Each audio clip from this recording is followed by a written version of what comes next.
Hello, I'm Dr. David Thomas. I'm a practicing psychotherapist in Tampa, Florida. The topic today is how to relieve anxiety without medications. Some of the materials you might need would be a quiet place, a piece of paper and a pencil, or a journal in order to reflect and to be able to record your thoughts. Anxiety, for the most part, is nothing more than reflection of thought. And so, since thinking drives anxiety, to relieve it without medications is certainly very helpful.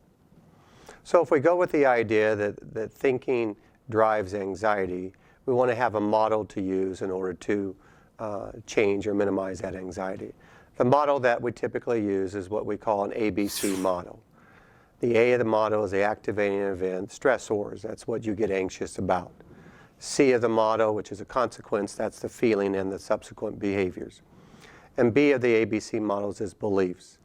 And the beliefs are the thinking that you have about the stressors or the activating events. So if you want to change the C, emotional consequence, you change your thinking about that activating event. Now when we look at anxiety, the thinking associated with anxiety, remember anxiety is fear-based. And it's an irrational fear because in primitive times, anxiety was a helpful emotion because it activated the fight or flight mechanism. But we don't have saber-toothed tigers today, but we do have job interviews, confronting friends, driving over bridges. And so as we begin to challenge the thinking, we recognize that anxiety is always future-based. It's never in the present. You cannot get anxious about the present. It's always about the future.